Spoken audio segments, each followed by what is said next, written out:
안녕하세요. 저는 지방에 살고 있는 30대 여성입니다.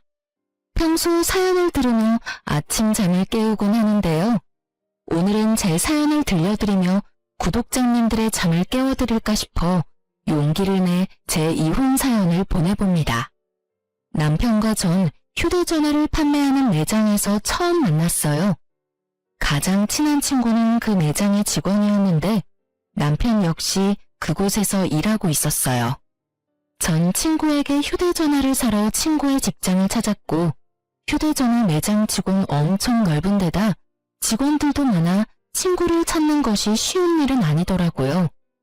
친구도 손님을 보는 중인지 전화도 받지 않아 혼자 둘러보던 중에 남편이 말을 걸어왔고 전 친구가 여기서 일하고 있다며 혼자 구경하며 기다리는 중이라고 말하며 정중하게 사양했어요. 그렇게 어떤 기종으로 살지 고민하며 둘러보던 중 저를 발견한 친구가 저에게 다가왔고 전 친구의 추천대로 휴대전화를 구입하고 매장에서 나왔어요. 그날 저녁 친구에게 연락이 와 남편이 저에게 관심을 보인다며 연락처를 줘도 되냐고 묻더라고요. 그래서 전 친구에게 어떤 사람이냐고 물어봤죠. 남편이 입사한 지 얼마 되지 않아 정확히 어떤 사람인지 잘 모르겠으나 일은 잘한다고 하더군요. 전 번호를 알려주라고 했어요. 괜히 안 된다고 했다가 중간에서 친구가 곤란할 수도 있겠다는 생각도 있었지만 매장에서 본 남편의 인상이 나쁘진 않았거든요. 평소 곰돌이푸 같은 남자를 좋아했는데 딱 그런 스타일의 푸근한 인상이었어요. 그렇게 저흰 연락을 주고받다 연인 사이가 되었고 결혼까지 하게 되었죠. 결혼을 준비하며 얼굴을 붉힐 일이 있었는데 일단 그 이야기부터 시작할게요. 그땐 저희가 반지와 예물을 보러 다닐 때였는데 저와 남편이 유난히도 시간이 맞지 않아 남편 반지와 제 예물을 예비 신부와 함께 보러 가게 되었어요. 남편에겐 이미 친정에선 고가의 명품 시계를 해줬던 터라 저도 내심 기대를 하고 있었죠. 이왕 줄 거 주고 받을 거 받기로 한 결혼 어쩔 수 없이 준 대로 받고 싶더라고요. 그래서 전 남편에게 가방보다 금을 더 좋아하니 혹시나 명품 가방 사줄 생각이면 가방보단 금을 해줬으면 좋겠다고 미리 언지를 줬어요. 남편은 흔쾌히 알겠다고 했고 어머님께도 미리 말을 해뒀는지 어머님은 바로 저를 예물 전문 주얼리샵으로 데리고 가시더라고요. 이것저것 보고 있는데 딱 마음에 드는 목걸이, 팔찌, 반지 세트를 발견했고 직원분께 그것으로 좀 보여달라고 했죠. 그러자 어머님이 화들짝 놀라시며 저에게 핀잔을 주기 시작했어요. 어머 유나야, 너 정말 이게 예뻐서 보여달라고 하는 거야? 네? 네, 어머님. 예쁘지 않아요? 전 얇은 거보단 좀 두께감 있는 게 예쁘기도 하고 저한테 어울리기도 해서 이런 디자인 좋더라고요. 어머 얘가 진짜 이렇게 안목이 없어서야. 요즘에 누가 두꺼운 걸 두르니? 촌스럽게. 그렇게 별로인가요? 전 예쁜데. 제가 이런 디자인이 잘 어울리기도 해서요. 별로야. 기다려봐라. 내가 골라주마. 얼떨결에 네라고 대답은 했지만 좀 당황스럽더라고요. 제가 차고 걸고 낄 건데 어울릴지 안 어울릴지는 제가 판단해야 하는 거 아닌가요? 그리고 요즘이 어떤 시대인데 유행을 따지나요? 제 개성에 사는 시대인데 할 말이야 많았지만 일단 지켜보기로 했습니다. 그래도 곧 시어머니가 될 뿐인데 이런 걸로 이런 곳에서 얼굴을 붉히고 싶지 않았으니까요. 거기에다가 그렇게 말씀하시는 어머님은 얼마나 대단한 안목을 가지고 계시나 궁금하기도 했고요. 한참을 고르고 고르시던 어머님은 저에게 이거 어떠냐며 물어오시더라고요. 어머님의 안목을 확인한 전 너무 당황스러워서 할 말을 잃었어요. 많고 많은 금덩이 가운데 어머님이 고르신 건 소박하다 못해 없어 보이는 실가락지 하나였고 그 옆엔 남편 반지로 딱 맞겠다며 골라두신 딱 봐도 비싸 보이는 반지가 올려져 있었고요. 이게 딱이구나. 어떻니?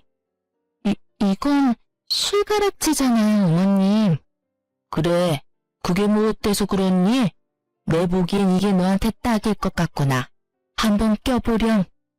이러시면서 제 손가락에 마구 끼워 넣는데 막을 도리가 없더라고요. 레이어드 링으로나 낄만한 반지를 무조건적으로 고급스럽다며 우기던 시모가 이내 만족한다는 듯 손뼉까지 치며 말씀했어요. 어머나, 딱이네 딱이야. 깔끔한 게 고급스러워 보이는구나. 너한테 딱 어울리는데 넌 어떠니? 딱 어울리지 않았어요. 그냥 한마디로 없어 보여도 그렇게 없어 보일 수가 없더라고요. 전 너무 뻔히 보이는 어머니의 속내의 당황을 넘어 어이가 없어졌고 얼마나 저를 무시하면 이럴 수가 있는지 제 상식선에선 이해가 되지 않았어요. 여러분은 이해가 되세요? 고가의 명품 시계를 해주고 실가락지 하나 받아온다는 게 제가 계산적이다 속물이라 생각하시는 분들도 계실 수는 있겠지만 지금 생각해도 그건 아니다 싶으네요. 아무리 좋게 생각해 보려고 해도 전 좋게 생각되지 않았고 최대한 기분 나쁜 티를 내지 않으며 화장실로 일단 자리를 피했어요.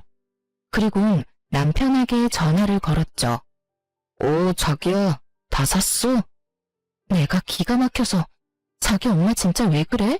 혹시 나 마음에 안 드신데? 그러신 거면 말로 하시지. 이게 무슨 꼴이야? 왜? 무슨 일인데?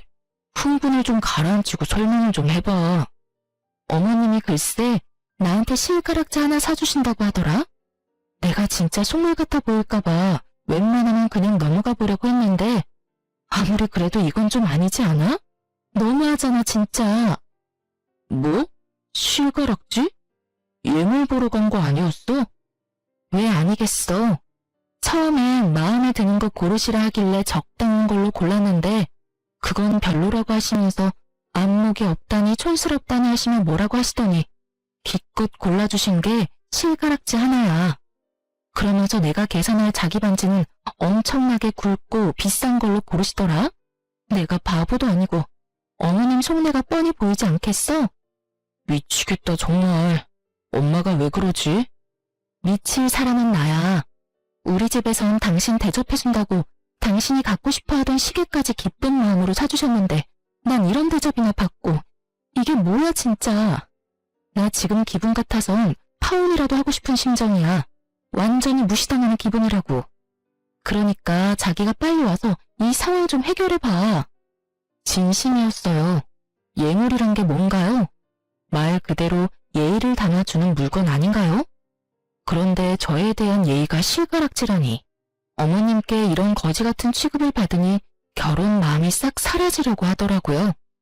마침 남편 회사 근처였기에 남편은 생각보다 더 빨리 샵으로 들어왔고 불이 나게 달려온 남편을 본 시모는 말까지 더듬으며 조금 전과는 전혀 다른 태도를 보이더군요. 이윤아야, 다시 보니 아까 네가 고른 게 제일 괜찮은 것 같으네. 다시 보니 고급스럽네. 이걸로 할까? 아깐 별로라고 하셨잖아요. 촌스럽다고 하셨는데 다시 보니 괜찮으세요? 그래, 다시 보니 괜찮네. 어느새 저와 어머님 근처까지 걸어온 남편은 어머님이 애써 감추고 있던 실가락지를 발견했고 그 반지를 들어올리며 어머님께 따져 묻더라고요. 엄마, 이건 뭐야? 설마 이거 유나 사주려고 그랬어? 고작 이 반지를? 아니야. 내가 미쳤니? 절대 아니야. 지금 이 세트로 사자고 말 끊는 상황이었어, 아들. 필사적으로 부인하던 어머님은 재빠르게 계산을 해버리시더라고요.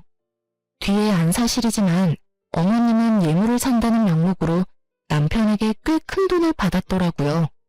그러면서 실가락지 하나만 사주시려고 했으니 남편의 등장에 태세가 바뀌신 건 어찌 보면 당연한 것이었죠. 남편은 어머님을 쏘아보며 저의 눈치를 살피고 있었고 어머님은 눈을 흘기는 남편의 코앞으로 자신이 고른 남편의 반지를 내밀었어요. 아들 반지는 이걸로 골랐어.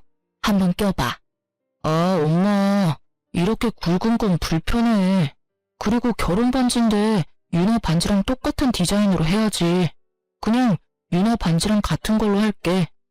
남편의 말에 어머님은 눈앞에서 돈이라도 뺏긴 듯한 표정을 지으며 남편을 설득하려 애썼지만 남편은 단호했어요.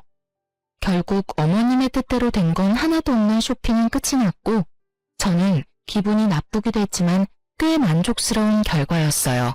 앞으로의 시댁 생활이 걱정되지 않는 것은 아니었지만 저의 연락 한 통에 달려와 상황을 정리하는 모습을 보며 충분히 잘 헤쳐나갈 수 있다고 생각했어요.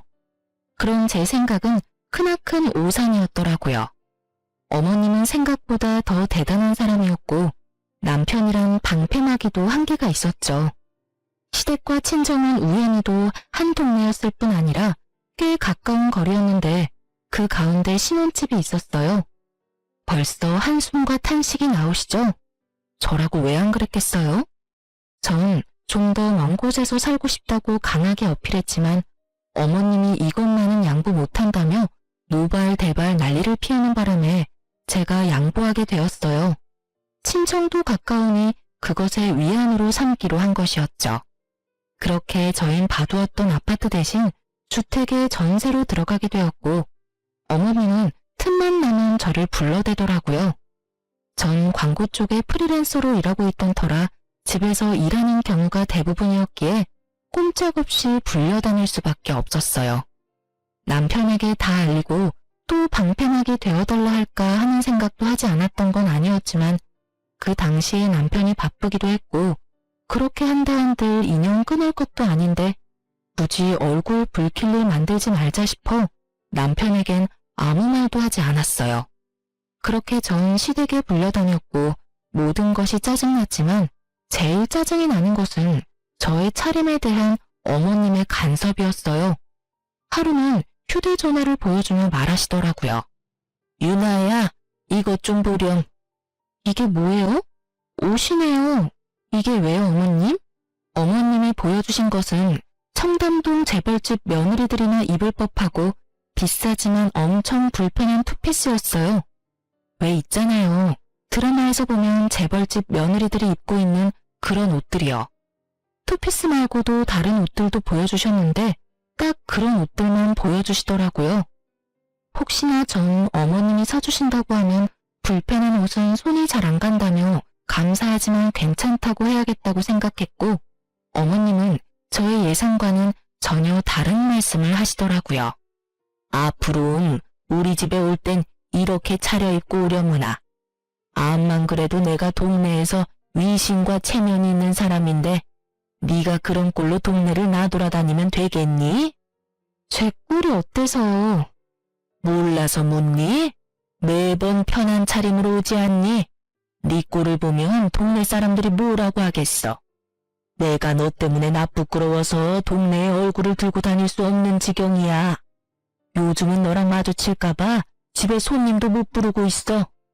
그러니까 앞으로는 이런 옷들만 사고 차림에 신경을 좀 쓰도록 해라. 알겠니? 굳이 그렇게까지 해야 할까요?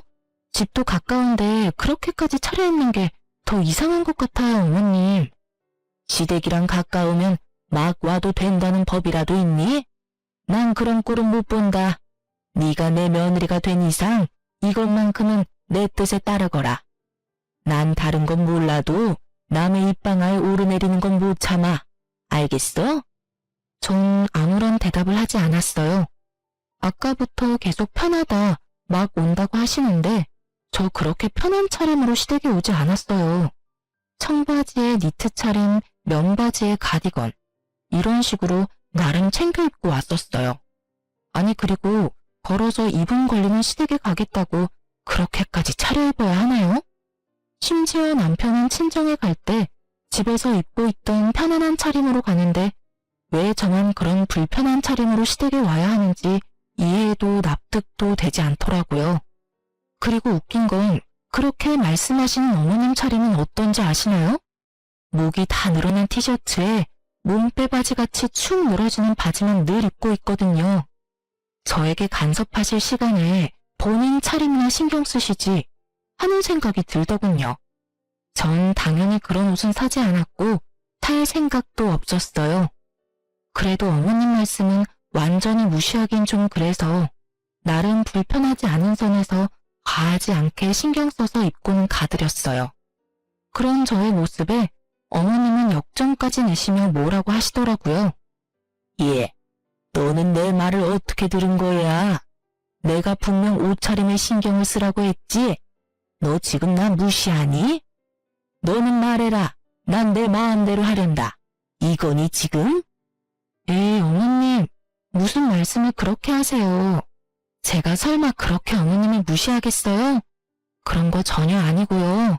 어머님이 말씀하신 고급스러운 옷으로 알아봤는데 글쎄 100만 원 가까이 하는 것도 있고 제일 저렴한 게 100만 원 조금 안 되더라고요. 너무 비싸서 못 샀어요. 저도 정말 사고 싶었는데 그래서 드리는 말씀인데 어머님이 좀 사주시면 안 될까요? 선물 주신다고 생각하시고 사주시면 제가 감사한 마음으로 입고 올게요. 이왕 사주시는 김에 한 두세 벌 사주시면 번갈아 가면서 입고 올 수 있을 것 같아요. 어머님의 어이없는 요구에 전 뻔뻔하게 대응했고 그런 저의 대응에 어머님은 할 말이 없으신지 말을 돌리시더라고요. 어머님은 당연히 사주실 리가 없었고 전 그날 이후 평소 차림대로 다닐 수가 있었어요. 시댁에 자주 물려가긴 했지만 그것도 적응이 되니 할만하더라고요. 사연에 등장하는 다른 시어머니들과는 다르게 어머님은 몸을 쓰는 일 대신 저와 수다를 떨었고 그 시간이 곤욕스러울 때도 있었지만 대부분은 뭐 참을만 했어요. 그렇게 짚고 시댁을 오가는 생활에 적응이 될 때쯤 김장철이 다가왔어요. 남편에게 들은 바론 김장을 크게 하지 않는다고 들었는데 어머님은 무슨 작정을 하셨는지 배추 100포기를 주문하셨다고 하시더라고요.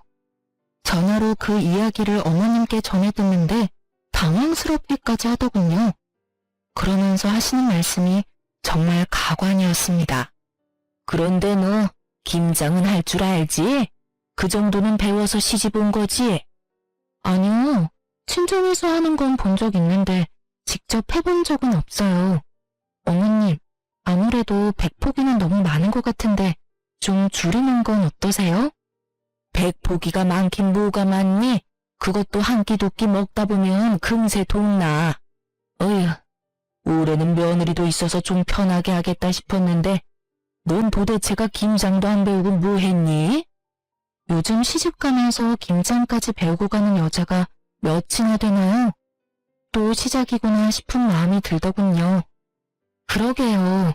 남편이 자기 집은 김장 크게 안 한다고 해서 굳이 배울 필요가 있을까 싶었는데 100포기나 하신다고 하니 제가 뭐 드릴 말씀이 없네요. 작년까진 그랬지. 하지만 이제 너도 시집 왔고 이 정도는 당연히 해야 하지 않겠어? 너도 먹고 우리 아들도 먹어야 할 거 아니야. 아, 네. 제가 김장날 가서 열심히 배우면서 도와드릴게요. 배우면서 돕는다고 도움이나 되겠니? 어쩔 수 없지 뭐. 네 친정엄마라도 와서 도우라고 해. 네가 못하니 사돈이라도 와서 도와야지 어쩌겠어? 딸이 못하니까 엄마라도 와야지. 저희 엄마요? 아, 같이 하시고 나누시게요? 어차피 엄마도 김장하시니까 한번 여쭤볼게요. 아마 좋다고 하실 것 같긴 하네요. 예, 그게 무슨 소리니? 나눠주긴 뭘 나눠줘? 그냥 와서 너 대신 일만 하라는 뜻이다. 이때까지 내가 한 말 뭐로 들었니? 100포기 가지고 누구 코에 붙인다고 그걸 나눠줘? 무슨 저희 엄마가 시댁 전용 도우미도 아니고 이쯤 되니 한번 해보자는 뜻으로밖에 들리지 않더군요. 생각하는 것만큼 호락호락하지 않은 며느리라는 것을 기필코 보여드려야겠다는 생각이 들었어요. 그러니까 저희 엄마한테 무급으로 가서 일만 하고 가란 이 말씀이네요? 그래, 이제야 내 말 뜻을 제대로 알아듣는구나. 그러면 김장 날짜 정해서 알려줄 테니 사돈한테 말 좀 전해주려무나. 아니요, 어머님. 옛말에 일하지 않는 자 먹지도 말라고. 저희는 김치 안 먹고 일도 안 할게요. 남편이 워낙 김치를 좋아하니 가서 도와드리고 좀 받아오려고 했는데 친정엄마까지 고생시켜가면서 먹고 싶지는 않아서요. 그깟 김치 안 먹어도 되니까 어머님 혼자 하시고 아버님이랑 사이좋게 나눠 드세요. 그러면 끊을게요. 들어가세요, 어머님. 저는 전화를 끊어버렸고 그 뒤로 오는 어머님의 전화는 받지 않았어요. 어머님의 생각이 가당치도 않아 헛웃음만 나오던 그때 계속해서 어머님이라고만 뜨던 휴대전화 액정에 친구 이름이 보이더라고요. 그 친구는 남편과 함께 일하는 친구였는데 전화 올 시간이 전혀 아닌데 전화가 와 혹시 남편에게 무슨 일이 생겼나 싶은 마음에 급하게 전화를 받았어요. 여보세요? 이 시간에 무슨 일이야? 일하는 시간 아니야? 숨 좀 쉬면서 물어라. 일하는 시간 맞는데 네 남편이 연락이 안 돼서 집에 없어? 급하게 일 때문에 물어볼 게 있는데 전화를 안 받네. 응? 그게 무슨 말이야? 우리 남편 오늘 출근 안 했어? 아침에 출근한다면서 나갔는데? 에? 아닌데? 네 남편 오늘 연차 썼는데? 이게 무슨 상황이야 대체? 그러게, 일단 전화 끊어봐봐. 내가 다시 전화할게. 친구의 말대로 이게 무슨 상황인가 싶더라고요. 오늘 아침 출근한다며 나간 남편의 뒷모습이 아직도 기억에 생생한데 연차를 쓰고 출근을 하지 않았다뇨? 갑자기 불안하더라고요. 남편이 허튼 짓 한다고 상상조차 못했던 터라 남편의 행방은 가늠도 되지 않은 채 그저 불안했어요. 그렇게 밀려오는 불안함으로 눈알만 굴리고 있는 그때 순간적으로 남편과 연애 시절 썼던 커플 앱이 떠오르더라고요. 그 앱엔 위치 추적 기능이 있었는데 아주 정확하진 않아도 꽤 괜찮았던 기억이 났어요. 전 주저하지 않고 남편의 위치를 확인하니 어느 공원이었고 전 외투와 지갑을 챙겨 남편이 있는 곳으로 향했어요. 출근을 하지 않은 남편 그리고 공원. 택시를 타고 가는 내내 저의 머릿속에 온갖 불안감 가득한 상상들이 오갔어요. 그중 남편의 외도에 대한 상상은 단 하나도 없었기에 택시에서 내려 남편을 찾은 저는 큰 충격에 빠지게 되었어요. 네, 남편은 출근한다며 저를 속이고 나가선 낯선 여자와 커플 자전거를 타고 있더라고요. 매서운 바람이 부는 추운 날 뭐가 그렇게도 좋다고 자전거를 타며 그리도 해맑게 웃고 있는지 저는 무의식적으로 몸을 숨기고 남편을 훔쳐보았고 혹시 모르는 상황을 대비해 사진도 찍어두었습니다. 이런 상황에서 사진이나 찍을 정신이 있을까 했었는데 머리보다 손이 먼저 움직여 사진을 찍고 있더라고요. 그렇게 전 남편과 상간녀를 뒤쫓으며 두 사람의 행복한 모습을 사진으로 남겼고 그러는 와중 남편이 휴대전화를 2대 쓰고 있다는 사실을 알게 되었어요. 제가 아는 남편의 휴대전화는 저와 커플로 S사 휴대전화였는데 상간녀와 함께 있던 남편의 손엔 사과 휴대전화가 들려있더라고요.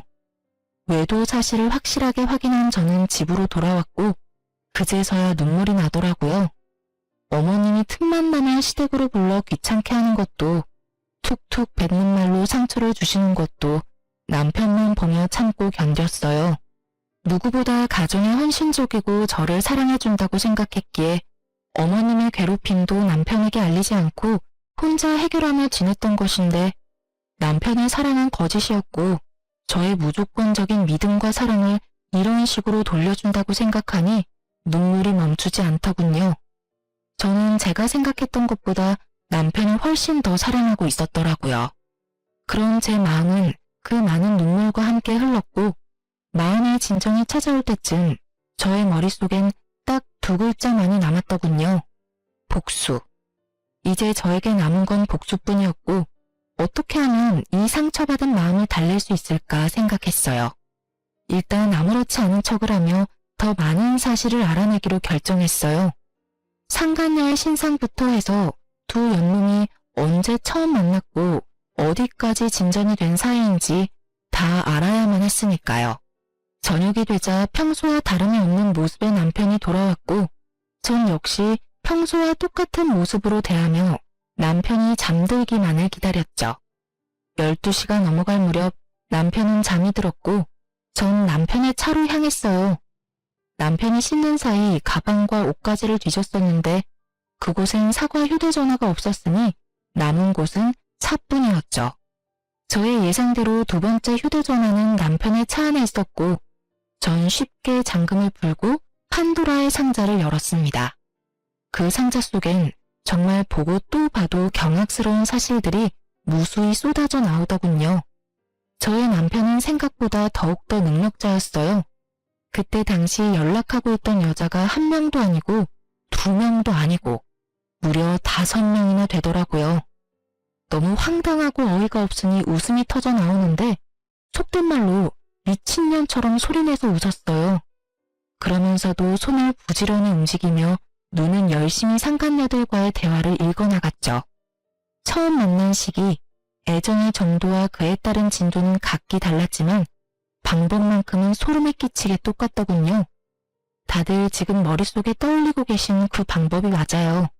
남편은 직장에서 휴대전화를 판매하며 여자들을 꿰었고 그것은 저와의 첫 만남과 아주 많이 닮아 있었어요. 이보다 더 절망스러운 느낌은 없을 것만 같았는데 절벽에서 겨우 매달리고 있다가 떨어진 것처럼 절망스럽더라고요. 그 절망 가운데 한 가지 충격스러운 사실은 이 여자들은 모두 남편이 유부남인 걸 모른다는 사실이었어요. 결혼 정년기인데 집에선 결혼 이야기가 없는 둥 남편이 총각 행세를 했음을 증명하는 내용들이 있었으니까요. 모든 내용을 살펴본 저는 여자들이 알았든 몰랐든 외도는 외도이니 전화번호를 포함한 모든 것들을 제 휴대전화로 옮겼어요. 그리고 집으로 돌아와 생각을 정리했죠. 이렇게나 빨리 모든 증거를 잡을 수 있을 거란 생각도 못했는데 생각보다 빨리 그리고 월척을 낚아 심장이 빨리 뛰더라고요. 더 이상 파봤자 나올 것도 없어 보였고 무엇보다 더는 그 인간과 한 공간에 있고 싶지 않았던 터라 머릿속에 가득한 계획을 실행하기로 했죠. 그렇게 날이 밝았고 밤을 꼴딱 지새운 저와는 달리 아주 푹 잔 남편은 밥 한 그릇을 다 비우고 출근했어요. 밥 한 톨 남기지 않고 싹싹 긁어먹는 남편을 보며 오늘 하루 고단할 테니 잘 먹어두라고 속으로 말했네요. 내가 차려주는 마지막 만찬이라고요. 남편이 나가고 얼마 지나지 않아 친구에게서 전화가 걸려왔고 그때부터 친구의 생중계가 시작되었어요. 유나야, 네 말대로 여자들이 찾아왔어. 5명 다 찾아왔다고. 진짜 전부 유부남인 줄 몰랐나 봐. 매장 문 열기 전부터 와서 기다리고 있더라니까. 단단히 벼르고 왔나 봐. 표정들이 얼마나 살벌하던지 눈도 못 마주치겠더라니까. 네, 그렇습니다. 전 그 상간녀들에게 문자를 보내 당신들이 만나고 있는 남자는 유부남이라며 등본과 함께 결혼 사진을 보내주었어요. 그러면서 각자 복수는 알아서 하라고 했죠. 그렇게 하면 속은 걸 안 여자들이 어떻게든 행동을 취할 테고 그렇게 해서 상간녀와 피해자를 가리기로 한 것이었어요. 저의 연락을 받고도 아무 행동도 취하지 않는 여자가 있다면 그 여자는 상간녀로 간주하고 승소, 패소와 상관없이 상간녀 소송을 진행할 계획이었죠. 5명의 여자 중 1명 정도는 남편이 유부남인 걸 알고 있진 않을까 했는데 이러한 제 예상과는 달리 5명 다 정말 피해자였더라고요. 1~2명 정도는 저에게 연락이 올 줄 알았는데 5명 다 매장으로 찾아갔다니 참 대단한 여자들만 골라서 만났다 싶더라고요. 지금 난리 났어. 네 말대로 전부 여기서 휴대전화 산 사람들이었어. 유부남 주제에 만나달라고 그렇게 쫓아다녔냐면서 소리 지르고 울고 난리야. 1번 여자가 방금 미친놈 따귀를 때렸고 2번 여자도 때릴 건가 봐. 어머, 힘이 좋네. 줄 서서 기다리는 거 보니까 나머지도 다 때릴 건가 보다. 친구는 얼마나 중계를 잘해주는지 마치 제가 그 현장에 있는 듯한 기분이었어요. 돌아가면서 다 때렸고 이제 머리채 잡았어. 어머, 유나야. 난리다 진짜. 여기 2 여자 똑같은 반지 끼고 있어. 대박. 프로포즈도 비슷하게 했나봐. 나머지 3 여자는 뺨 한 대 때리고 그렇게 살지 말라고 하고 갔는데 2 여자는 울고불고 난리다 난리. 이야, 저거 완전 쌍놈이네. 어떻게 똑같은 반지를 사주냐? 그것도 유부남이? 지금 여자들 반지 빼서 저 새끼한테 던졌어. 흥미진진한 생중계를 듣고 있는데 웃음이 다 나더군요. 남편이 당하고 있는 꼴이 통쾌해서도 있었지만 어이가 없어서도 있었어요. 유독 두 명의 여자와 나눈 대화 내용이 예사롭지 않다 싶더니 결혼 이야기까지 오갔나 보더라고요. 유부남이 간도 크지. 프로포즈라니요? 반지라니요. 도대체 무슨 생각으로 그딴 짓까지 하고 돌아다닌 것인지 제 상식에선 도저히 알 수가 없었어요. 통화 너머로 들려오는 현장은 욕설과 울부짖음으로 가득했고 친구는 이제 거의 끝나간다며 나중에 다시 통화하자며 전화를 끊더라고요. 생중계가 끝난 뒤 또 다른 통쾌한 복수가 있을까 고민에 빠졌어요. 그렇게 이리저리 머리를 굴려보고 있는데 집 밖이 소란스럽더라고요. 언뜻 싸우는 소리 같았는데 들리는 목소리가 이상하게 귀에 익어 나가보니 글쎄 저희 집 앞에 어머님과 친정엄마가 마주보고 서 있더라고요. 우연히 마주친 것인지 아니면 어머님이 엄마를 부른 것인지 알 수는 없었으나 한 가지는 분명히 알겠더라고요. 어머님이 일방적으로 엄마에게 화를 내고 있다는 사실을요. 어머님은 매서운 눈빛으로 엄마를 쏘아보고 있었고 엄마는 고개를 숙이고 있더군요. 내가 며느리한테 네가 김장을 할 줄 모르니 네 엄마라도 불러서 일 도우라고 하니까 뭐라고 했는 줄 아세요? 글쎄 사돈딸이 친정엄마 고생시키기 싫다고 나 혼자 김장해서 아버님하고 나눠 먹으라고 말합디다. 그러곤 전화를 뚝 끊어버리는데 아니 이런 법도가 어디 있습니까? 말하는 싸가지는 둘째치고 어른이 전화를 끊지도 않았는데 자기 할 말만 하고 전화를 끊다니 내가 살다 그런 꼴은 또 처음 봤지 뭐예요. 사돈이 딸 교육 잘 시켜준 덕분에 제가 별꼴을 다 당해보네요. 감사합니다 사돈. 기분이 많이 상하셨나 보네요 사돈. 걔가 그럴 애가 아닌데 왜 그랬나 모르겠네요. 아마 요즘 안 좋은 일이 좀 있었나 보네요. 안 좋은 일이 있으면 어른한테 그런 식으로 굴어도 된다는 말입니까? 사돈이 이런 식으로 감싸고 도시니 유나가 그렇게 버릇이 없지 않습니까? 감쌀 게 따로 있지. 그렇게 버릇없이 굴면 친정엄마가 나서서 그 버르장머리를 고쳐주셔야죠. 압류. 제가 유나 불러다 한 소리 할 테니 그만 마음 푸세요. 한 소리 가지고 되겠어요? 아주 눈물나게 홍구멍을 내줘야 한다고요. 다시 생각해도 황당하네요 정말. 어찌 그렇게 자기 할 말만 하고 전화를 뚝 끊는지. 자기는 김치 따위 안 먹어도 된다고 하는 말이 아직 귓가에 울린다고요. 그놈의 김장이 뭔지 그놈의 딸이 뭔지. 딸 가진 것이 죄인이라고 잘못도 없는데 고개를 숙이고 있는 엄마를 보니 정말 눈이 확 돌아가더라고요.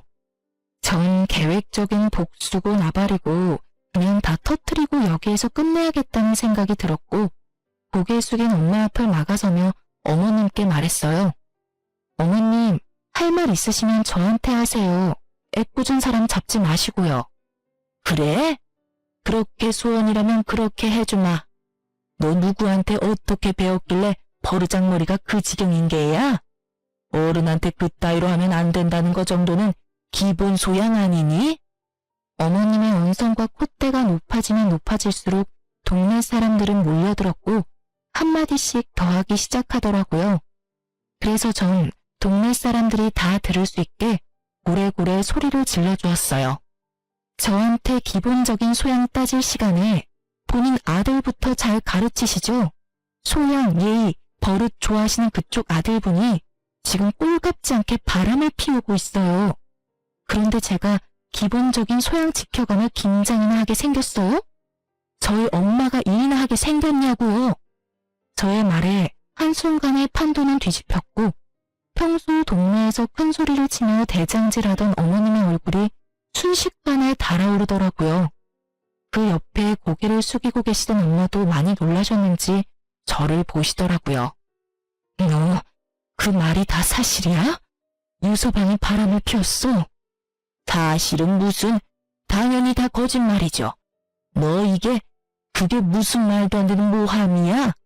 다른 것도 아니고 바람이라니. 내 아들은 절대 그럴 리가 없다. 그렇고 말고. 확신에 가득 차 노발대발하는 시모에게 휴대전화에 가득한 증거사진과 대화들을 보여주며 크게 읊어드렸죠. 주변에서 싸움 구경하던 이웃들이 다 들을 수 있도록 말이죠. 두 눈으로 아들의 파렴치한 짓을 본 어머님은 잠깐 멈칫하는 듯 하더니 손바닥 뒤집듯 태세를 바꾸시더군요. 네가 평소에 얼마나 못했으면 그 순진한 내 아들이 바람을 피워. 나한테도 그따위로 하더니 내 아들을 얼마나 들들 볶았으면 바람을 피우냐고. 내가 안 봐도 뻔하다 뻔해. 우기기가 아주 선수급이더라고요. 궁지에 몰리니 말도 안 되는 말을 해대면 우겨대는데 들을 가치도 없는 말이라 사뿐하게 무시하고 더 충격적인 사실을 알려드렸죠. 그 순진하신 분이 글쎄 1명도 아니고 2명도 아니고 무려 5명이랑 바람을 피우고 있더라고요. 거기다 유부남인 것도 속이고 만났던데요. 그거 사기예요, 사기. 얼마나 순진하시면 사기까지 치고 다니는지. 2번 순진했다간 아주 큰일 나겠더라고요. 거기에다가 그중 2명한테는 프로포즈까지 했다고 하더라고요. 똑같은 반지까지 사줬다고 하던데. 조만간 아드님 깜빵 가게 생겼어요. 5명이라는 말이 어지간히 충격적이었는지 어머님은 눈도 깜빡하지 못하고 서 있더라고요. 동네 분들도 많이 놀라셨는지 잠시 멍해들 계시다가 이내 수군거리시며 남편과 어머님을 향해 찰진 욕을 내뱉기 시작했어요. 가만히 듣던 어머님은 화가 머리끝까지 나셨는지 다짜고짜 제 뺨을 때리시더라고요. 말릴 새도 없이 두 눈 앞에서 딸이 맞는 모습을 본 엄마는 주저하지 않고 시모의 머리채를 잡으셨고 시모 역시 엄마의 머리채를 잡았어요. 네가 감히 누구 앞에서 누굴 때려? 맞을만 하니까 때리지. 딸 교육 하나 기가 막히게 시켰어 아주. 갑작스럽게 벌어진 상황에 당황스러운 것도 잠시 두 사람을 제지하기 위해 제가 나서봤지만 저 혼자의 힘으론 역부족이더라고요. 그렇게 싸움은 계속되고 있었고 힘이 많이 빠져 머리채를 잡은 손가락이 많이 풀린 어머님과는 달리 엄마는 작정한 듯 어머님의 머리채를 잡은 손이 다 떨릴 정도로 힘을 주고 계셨어요.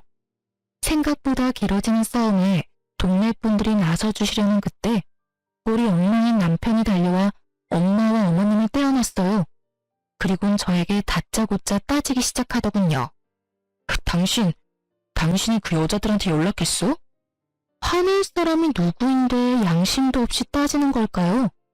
마음 같아선 한 대 쳐버리고 싶었는데 이미 하고 있는 꼴이 처참해 손도 올라가지 않더군요.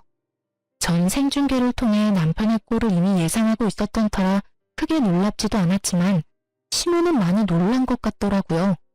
뭐 놀란 걸로 치면 저희 엄마도 마찬가지이긴 했지만요. 아들, 이게 무슨 꼴이야?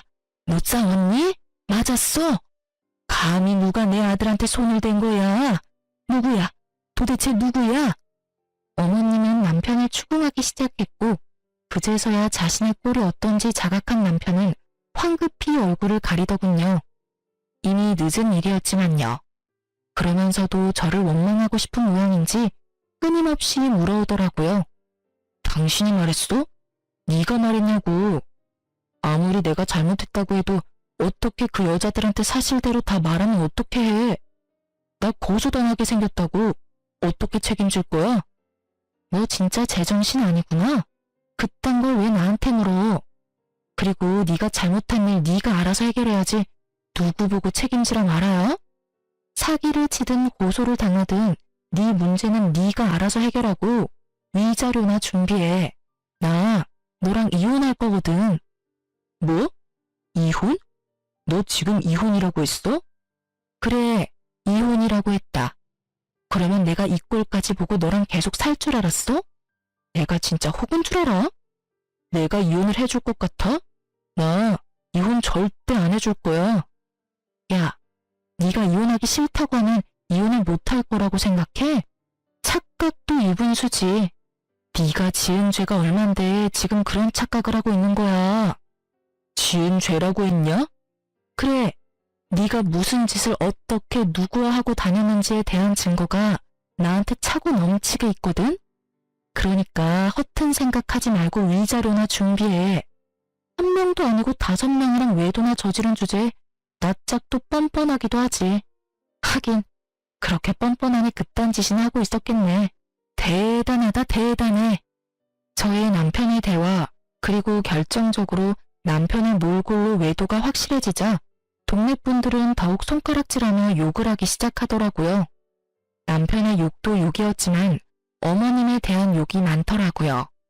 갖은 욕설을 듣고 있던 어머님은 아들의 이혼 사실보다 본인이 당할 망신이 더 걱정인지 저를 모함하기 시작하더군요. 이거 네가 모두 꾸민 짓이지? 네가 전부 꾸미고 내 아들 함정에 빠뜨린 것이지? 이 독한 년이 꾸민 짓이 분명해. 분명하다고. 도대체 뭘 어떻게 꾸미면 5명의 여자를 남편에게 붙이고 이런 상황까지 올 수 있는 것일까요? 전 더는 이 인간들과 얼굴을 마주하고 싶지도 시시비비를 따지고 싶지도 않더라고요. 그래서 저는 어머님의 손길을 가뿐히 쳐내고서 남편 쪽으로 어머님을 밀쳐버렸어요. 그리고는 남편을 향해 말했죠. 야, 네 엄마 데리고 당장 꺼져. 지금 당장 꺼지지 않으면 증거로 모아뒀던 사진들 여기 계신 모든 분께 구경시켜 드릴 거야. 그냥 하는 말 아닌 거 알지? 제가 눈을 희번덕거리며 말하니 남편도 주변 시선에 신경이 쓰였는지 시모를 모시고 시댁으로 갔고 그 길로 전 이혼을 진행했어요. 바로 변호사를 선임했고 소송을 걸었어요. 이혼 준비로 바쁘게 지내고 있는 와중에 남편 놈과 함께 일하는 친구에게서 연락이 왔어요. 제 안부를 물으며 그놈이 어떻게 지내고 있는지 알려주더군요. 유나야, 어떻게 지내? 나 이혼 준비하면서 그렇게 지내지. 걱정하지 마. 생각했던 것보단 잘 지내. 그래, 그렇다면 다행이고. 내가 얼마나 걱정했는지 몰라. 처음에 그 인간이 네 번호 물을 때 내가 가르쳐주는 게 아니었는데. 아니야. 내가 알려주라고 해서 네가 알려준 거잖아. 엄연히 따지면 전부 내 탓이지 뭐. 난 정말 괜찮으니까 괜히 자책하지 마. 그나저나 그 인간은 거기 계속 다니고 있어? 출근은 해? 놀랍게도 다니고 있어. 얼마나 뻔뻔한지 그 난리가 났었는데도 꿋꿋하게 출근은 하더라니까. 진짜 뻔뻔하긴 하다. 나 같으면 절대 못 나갈 것 같은데. 하긴 위자료 주려면 열심히 일은 해야지. 하긴 여기 사람들 다 손가락질하고 욕하고 난리도 아니야. 그뿐인 줄 알아? 말 걸어도 다 무시하는데 그 모진 냉대에도 네 말대로 위자료 주려고 그러는지 얼굴에 철판 깔고 열심히도 출근하고 있어. 근데 그러면 뭐라니? 이혼 소송 말고 사기로도 소송 2건이나 진행 중인 것 같던데. 거기에 정신이 쏙 빠져서 일도 엉망진창으로 하고 매출도 못 내고 있어서 곧 잘릴 것 같아. 완전 오늘 내일 하고 있어. 그거 참 뿌린 대로 잘 거뒀다고 생각했어요. 다른 소송은 어떻게 마무리되었는지 잘 모르겠지만 전 위자료를 받고 이혼했습니다. 명백한 유책 배우자는 남편이었기에 결과에 큰 이변은 없었죠. 전 시댁은 동네에서 망신을 크게 당했기에 집을 싼 값에 급하게 내놨지만 생각만큼 빨리 나가지 않더라고요. 덕분에 친정에 있던 저의 귀에도 그 망할 식구들의 소식이 들려오더라고요. 그렇게 전해 들은 소식에 의하면 이러했죠. 그 집구석에서 유일하게 제정신이었던 전 시부가 그래도 아들인지라 전 남편을 집으로 받아주긴 했지만 소송에 관한 그 어떤 금전적인 도움은 없을 거라고 못을 박았다고 하더군요. 저에게 위자료를 주고 남은 돈이 얼마 없다는 것을 뻔히 다 알고 있던 전 시부는 전 시부 몰래 돈을 해주려다 걸리게 되었고 그렇게 둘 다 집에서 쫓겨났다고 하더군요. 우연히 외출하고 돌아오는 길에 전 시댁 앞에서 무릎 꿇고 앉아 빌고 있는 두 사람을 봤는데 참 통쾌하더군요. 여보, 한 번만 용서해줘요. 하나뿐인 아들 옥살이 시킬 수는 없어서 도와주려고 했던 거예요. 다신 그러지 않을 거고 그런 마음도 먹을 일 없어요.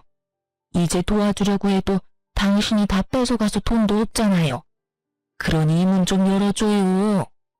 아버지, 집에 손 벌리지 않을 테니 집에만 들어가게 해주세요. 저 진짜 갈 데 없다고요. 그렇게 한참을 빌던 모자가 겨우 열린 대문 안으로 들어가는 모습을 지켜본 눈이 저를 포함해 한둘이 아니었어요. 표정을 보아하니 다들 통쾌하다고 생각하는 듯 했어요. 저 역시 그러했고요. 전 남편은 당연스럽게 두 건의 소송에서도 졌고 누구에게도 그 어떠한 도움을 받을 수 없었던 전 남편은 결국 대출받아 그 많은 여자들에게 위자료를 줬다고 하더군요. 그 어마어마한 대출빚을 갚기 위해 밤낮 없이 공사판을 전전하며 일용직으로 일하고 있다고 했어요. 그렇게 마지막까지 통쾌한 소식만을 전해주던 전 시댁은 집이 팔리자마자 이사를 가버렸고 그 후론 소식을 들을 수 없었어요. 동네에 소문까지 나며 이혼을 하게 된 저는 엄마가 걱정이 됐어요. 평소 동네 분들과 왕래가 잦은 엄마인데 제가 잘못한 것은 없었어도 어찌되었든 불미스러운 일이 있었으니까요. 하지만 그 걱정은 쓸데없는 것이었더라고요. 엄마 말로는 그간 순둥순둥한 엄마의 얼굴에 알게 모르게 무시하던 동네 분들이 계셨었는데 그날 엄마가 싸우는 모습을 보시곤 아주 친절하게 대해주신다고 하시더라고요. 그러면서 앞으로는 참지 않고 살 거라고 하시는데 한참을 웃었어요. 요즘 제 근황을 말씀드리자면 전 남편한테 받은 위자료로 작은 사무실을 차렸어요. 그 사무실에서 먹고 자며 하던 일을 계속하고 있어요.